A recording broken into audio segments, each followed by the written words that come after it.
Hello and welcome back to another Kubb video here on Kubbon's YouTube page. Today we have 2026 Beloit Kubb Open action.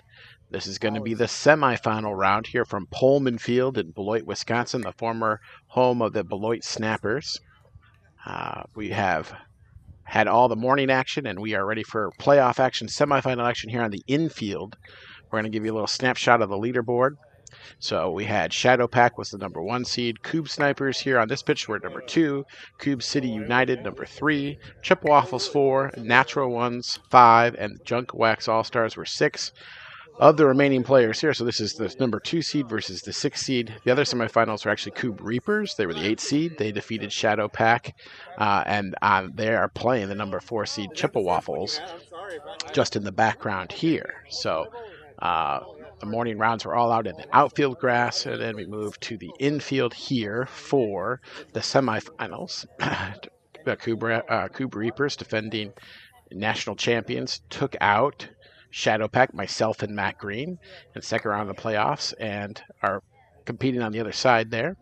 And so here we've got the Kubb Snappers, which is Chad Bevers and J.R. Hrejsa, versus the number 6 seeded Junk Wax All Stars, which is Demian Moore there, getting ready for the king toss, and Dan Bauman. And Demian wins the king toss there. Double checking there, and they are going to be going first. And Chad and JR will choose the far side down there.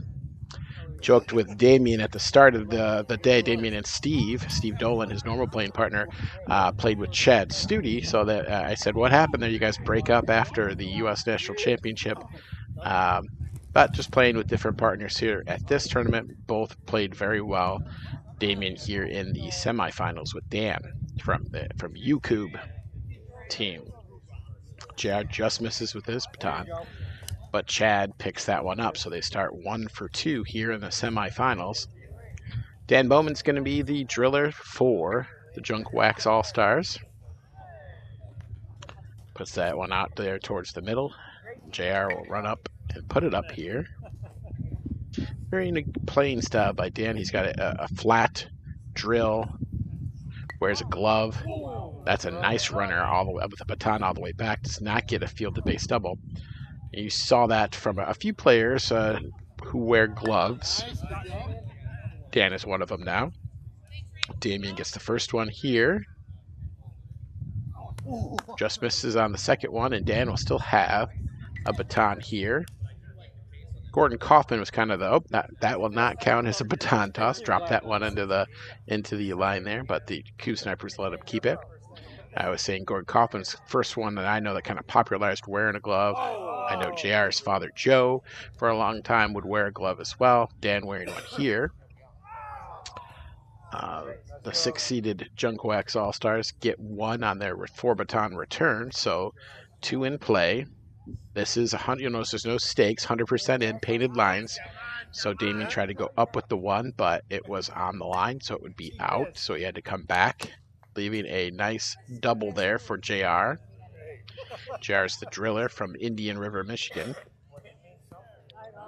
That baton just short on his second baton, first one at 8 meters. That one's also just short. Chad Bevers, a living legend in Kubb, the Beast, coming back into the game, playing in several tournaments this year after pretty much 8 years off. Here's a replay of him jiggling that one. Does not go down. It stays up there. Chad's from Appleton, Wisconsin. They just had a big tornado in that area there. Glad to see everybody is okay that we knew in that area. Dan Bowman with his kind of flat drill style. You'll see he doesn't have a tremendous amount of spin and a tremendous amount of crashing the plane. It kind of is a flat, low drill. Yeah, since I was eliminated, I kind of was taking over the zoom function of the camera, so you'll see me zoom in on my own here a few times. A couple of rethrows here. They'll stay out a little to the left. 100% in. Both in there. Kind of a 2 and a 1, so you get, we start with the purple You know, some blasters might start with the 2 orange along the right. He's going to start with the purple on the left, try to connect it to the back. And the field goal is good, right through the uprights for 3 points. But in Kubb, that means nothing. Ooh, that one just clips the purple top. Gets 1. One's better than none. Dad not very happy with that effort. Oh, and he skips that one. Little early game jitters here for Dan. Damian's going to step in. He used to be the primary blaster, still is on most teams he's in, but he has great 8-meter prowess now. He has some good skills there. But, ooh, struggling a little bit to clear this. He got 1, then bounces it over. Ooh, then that baton head takes a nice run towards the back, but will get a baseline double. So they just clear, +0.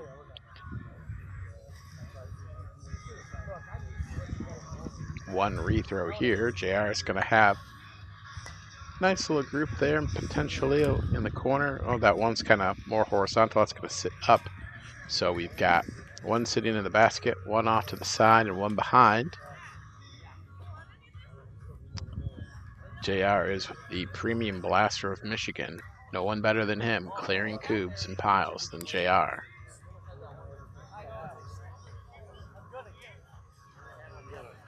Start right down the line at that orange top, I'm believing here. Yep. And going after the purples. A little bit of a diamond face to it. Got a little unlucky. Couldn't get it pushed through, so it'll take all 3 batons. But Chad's got 3 for the 3 remaining baselines. Can he very quickly push this game to the brink? One crashes out short. That one wiggles it again. That's the 2nd wiggler he's had. And he gets that one. That baton exploded off the top of that. You know, in a game here, as it's kind of evolved, people trying to get half rotations to 1 rotation. Chad's always thrown hard. He's always had a lot of different rotations, a lot of strong rotations on that baton. And you can tell he hasn't changed his style yet. Dan here trying to get those in. You'll notice on those big cutters he has left to right, it's kind of a wobbly Kubb. It's just a different style. Works for him as long as he can get it consistently where he wants it. It doesn't matter how he does it. It's just more of an interesting style that he has and we don't see very often. 100% and these are going to stand up awfully nice for him. You see that orange top, you know, facing towards us, kind of 45 degrees from Dan there. If he can tap it off that flat face there, he should get all of them potentially. That's exactly what he does. Dan with a big fist bump there. Comes back from struggling on the first turn, gets this in 1, and now suddenly look at this, we're in red zone. Demian has 3. Dan has 2. Just good start from Demian. He's one of those players that first baton tells you a lot. If he hits, you better watch out. If he misses, could be a little cold turn. That one's just by. So 1 for 2 so far for Demian, looking to add another. Looking to pull even. Gets that one. Dan still has 2, so they can still take this game 1 and go. Oh, dropped it again. Maybe he needs a glove with a little more grip on it there. Just joking.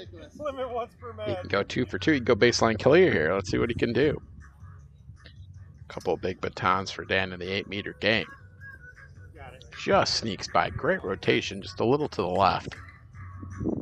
Always feels like a bonus when your blaster can pick up some 8s. Can you get one here? Oh, that one's a carbon copy of the first, just off to the left of that Kubb.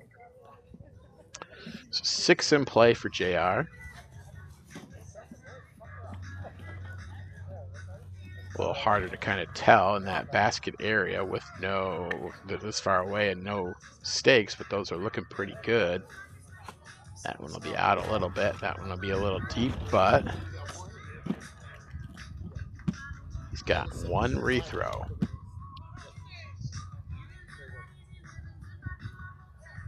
Gets it out there nicely. Conservative rethrow. It's going to have some spread, but JR is the type of blaster that having a little space is not a bad thing. He's very well skilled in the tight piles, blowing them down with speed. He also can throw at some interesting angles and get some good, some hot baton action. That one crashes into the edge of the pile. He's got two still out there, it looks like. That one there. One still behind the pile there. We'll show you that for Chad. Out of the mat here to win on this turn, but can he go +2 and push this match to the brink? See all those rotations perfectly hits top of the cube. Goes quick tosses and then he'll point and fire. Gets both of them. Pumped up hard clap there with his teammate. He's pumped up and ready to go. 8 in play now. Gives us a good look at this drill from Dan. Well, that one's gonna. The first one's pretty much perfect. The other one is kind of, yep, horizontal. That one's gonna block him off here, and without, yeah, that one's gonna hit wood on wood and at least goes out. Without a good tight spin, crash the plane, it's going to be hard for Dan to bounce it from left to right into that open space. That one hits the cube, stays out. That one hits the cube, stays there. Got one more here, then at least one rethrow. He's going to look it over. It's going to be hard for him in his style to fill that empty space in. He goes over the top with one nice there. High risk, high reward. Going to look at these. If they're touching the line, they're out. So he's going to have 3 rethrows. And with his style, I mean, you'd love to put it right back into the spots that they were, but he can't really get it there, and he's blocked off by a lot of these cubes on the ground. So he has no choice but go over the top. That one hits and goes left on him. Same with that one. That one rolls out left further. And I think that's exactly what he was hoping the first 2 would do. So you have a pile that stood up is pretty good still. Those first couple that were horizontal will get to the line. It'll make it spread a little bit. You'll have a little bit of a wide pile. Looking at this, they need to get the 2 baselines and the king to win. They need to get that is going to cost 3 batons. They need to get this in 3. So Damian's going to come up and look at it here. Is there a way to get it in 3? Because it would look like it's 1, 2, maybe 3 or 4 batons to clear. Looks like he's going to come from the side and go after that middle part of the pile and try to wipe out those whole 6 on the right. Leave the 2 to the left potentially. Let's see what he can do. That's exactly the approach he has. Let's watch this baton crash in. It crashes through, takes everything, almost gets the one behind the other one there too. But he's going to have 4 up. Still in a position mathematically where he can put them in a red zone. Gonna need some more work here. Now, Damian's gonna kind of try to show him a spot where he thinks he might need to throw from. He's gonna take Damian's word here. Looking to get at least that double. And he's able to do that. That's a nice shot there. Gonna leave 2 there. So maybe a little cross. You need to get this one and one more, so you're going to have to go a little bit of a cross shot here to do that. Damian's well versed in that. He's going to step in, go all the way across the pitch, trying to get this double all the way across. Oh, just gets the first one. That'll take them out of being able to win this turn unless Dan can connect this to a baseline. Give you a look there. A lot of junk in the way. Cube is diamond faced. You'd almost have to hit this one up high and have the baton carry back as opposed to trying to push that cube. There's a cube and a baton behind it and junk in front. Hard shot here. Hits it. Doesn't move much, but he gets it. Opportunity to try to push this game to 10 in play. Crashes out early and doesn't get it. One more. Oh, that one's just over top, it looks like. So +0. JR with 8 to throw in. Baseline clear. Looking to stay away from unnecessary dangers here. He's got 2 right along the line. Hard to know if they're on the line or not, but he's got 3 now he's hopped over. 3 rethrows. Oh, that one's going to crash in there and bounce out towards the king. So we've got at least 3 rethrows, and we've got one that's going to be out near the king here. How aggressive will he be? Puts that one right in there. That one will be nice. Gonna have 4 total rethrows. That one's out by, yeah. So those last 2, although they didn't get into the main pile, kind of help connect things from the basket to the cube that's to our furthest right. Give him more cubes closer to that one that's out there. Potentially be able to connect it. So we'll see what this looks like. So he's got a couple different piles starting right to left, from left to right. His right to left gets that one. Clears out 2 more. There's 2 more cubes standing. Just don't want to have a miss. Connects that one. 1 baton left here, or 1 cube left for Chad. 3 batons. Gets the first one. And kills the king.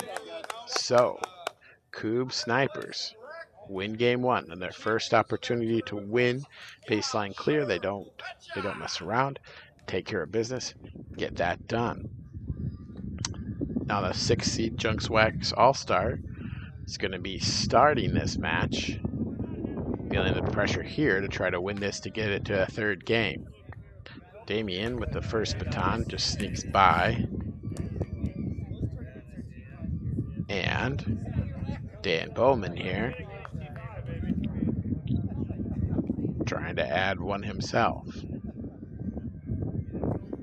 Oh, crashes out early. Almost has the legs to stretch it, but does not. Comes up short. 0 for 2 start.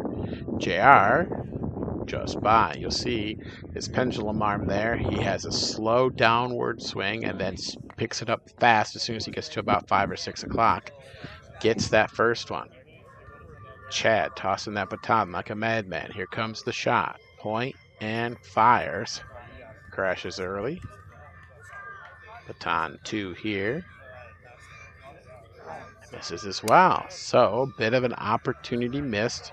They get 1. So at least we're playing Kubb. The seal is off. We've started playing 1 in play into the 6th baton round.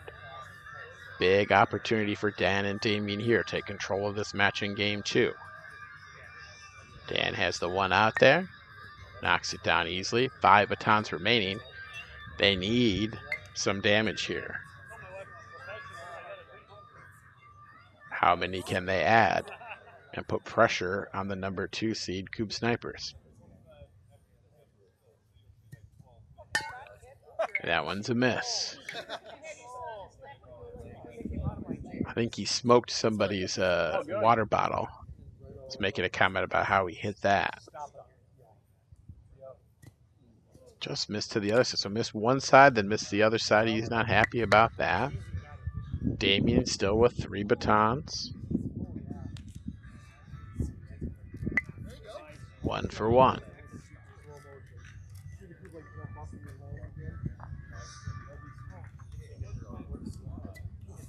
Misses with the second.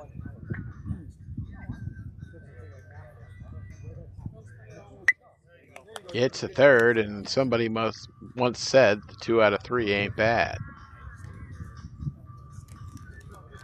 So JR with 3 to throw in, and we'll have 1 rethrow there. The other 2 resting right along the line. How aggressive will he be? He's going to go a little more conservative. Doesn't want to get a penalty this early. Up a game. Allow them to have a little triangle here. He's going to try to hit off the corner and see what happens. It gets 2 there. And 1. Right back to the 8 meter. Very few misses from JR. A slow pendulum down and then up again and gets 3, or gets the 3 fields, and with his 3rd baton gets an 8 meter. Can't ask for more out of your blaster. That one's going to sneak by from Chad.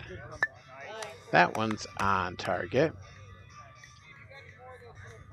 Last baton for the Snipers. Oh, just missed there.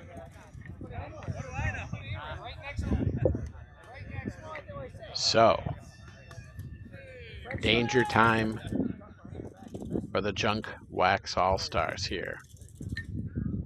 2 baselines remaining for the Kubb Snipers. You feel that that's about their number where they can go out on.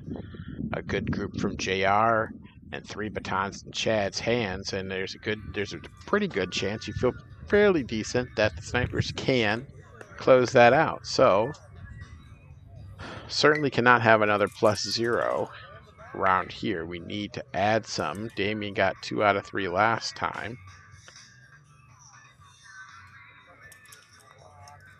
Can Dan group these up and get them throwing more at the 8 meters this time? A couple of really good rethrows here. Gonna stand these up, and it looks like he should have pretty good action here, that he could go after this group and get them in a smaller number. A couple purples up front, a lot of oranges behind it. Looks like there's opportunity to either go straight down the line or potentially come out towards the king. He's gonna take a look at it. Taking a bit of a long look here, trying to figure out, he's gonna step away. You know, let's take a look at what he's looking at. Do you go straight down the line at the purple on our left? Do you come at the purple on our right? Do you split the difference? Looks like he's not going to go straight down the line, but he's decided where he wants to shoot from. Oh, and he just goes right over top. Pile's still there. Oh, looks like that might have crashed into at least maybe one in the back, but tough luck there. You know, sometimes when you stand over that pound, you're a little unsure. Yeah. You know, sometimes just isn't your day when it comes to certain groups. Demian here. 2 Kubbs left. See, he just gets 1. He's still got 1 there. 2 batons left. Gets that one.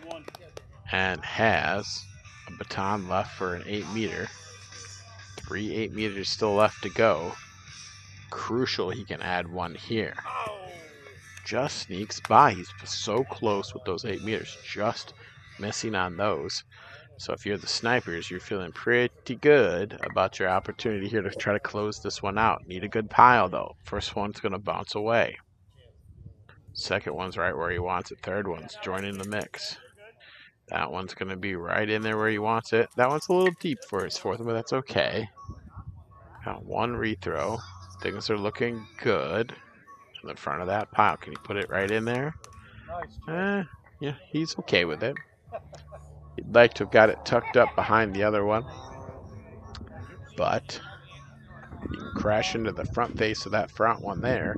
He's got a pretty good chance to get them all right down the line.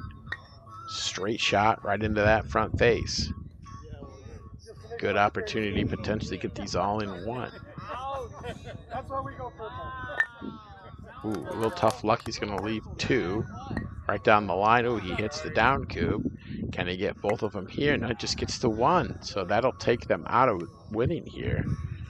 Chad's going to have to step up and get this last field, which he does. And then there's 2 baselines left here for Chad with 2 remaining batons. Yep, it's the first one.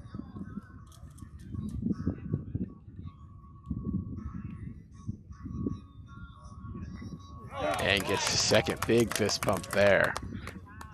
And celebration with the teammates as they go +2. 7 in play, because they still have 3 baselines remaining. Really needing to get a superb pile here and blast it down in a low number. If you're looking at this, you got 3 baselines and a king. That's going to take 4 batons unless something crazy happens, which means there's only 2 batons to clear this pile if you're trying to win this turn. So knowing, oh, there's a neighbor up on top there. They do play neighbor rule here in Beloit. That would be a neighbor if it's not knocked off, and it's immediately knocked off. So never mind on that. You were gonna put it there anyway. But if you're Dan, you've got to be aggressive on these throws. You got to be aggressive on your rethrows. This needs to be a 2-baton pile. That last one's a little deep, and it's going to be hard. That one that's deep, that's going to count for a baton all by itself, you'd think. So we have to get everything else with one.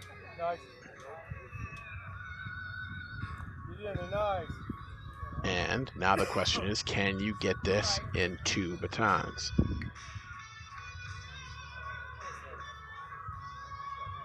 Things will set up in a position where that might be tough.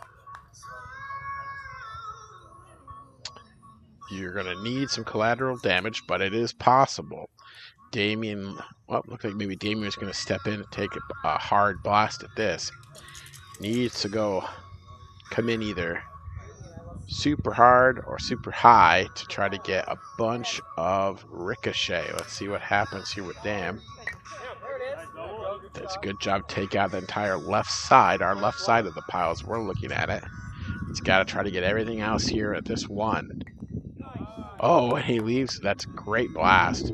Does leave one, but that baton will come crashing in. So now Damian's going to have to send this, try to get a double, or Dan's going to stand there. To win, you need to get a baseline double. So knowing that, will he try to push it and really try to get that? Ooh, baton makes a run at it, but comes up a little short. 3 batons left, trying to push this to all 10 in play. Really put the pressure on JR and Chad. That crashes out early, bounces over, won't get it.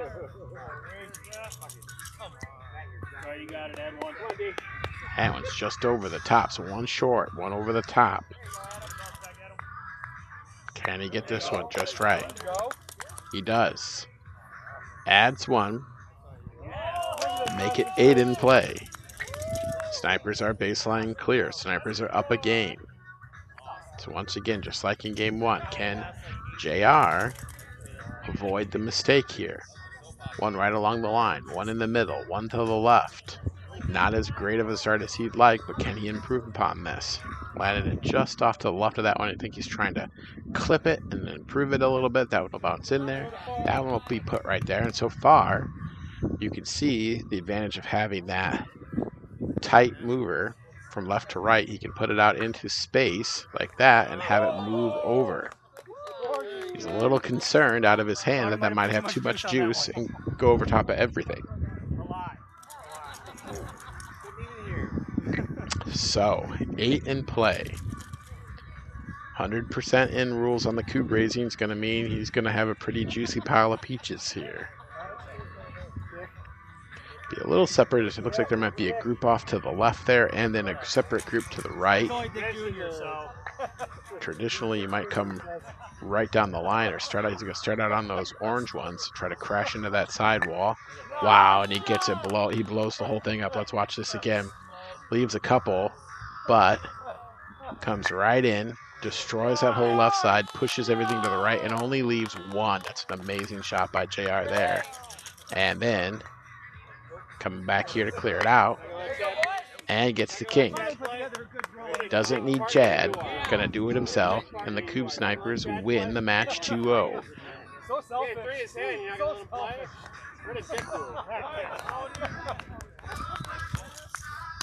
That will set up the matchup of JR and Chad against the Kubb Reapers in the championship match, which was streamed on Kubb social media and taped by Sarah. And the Kubb Snipers here that we watched win the semifinals also are victorious in the finals of the Beloit Kubb Open and win the whole thing. So congratulations to JR Hrejsa and to Chad Bevers for winning the 2026 Beloit Kubb Open. And that's it for this video. We will see you next time.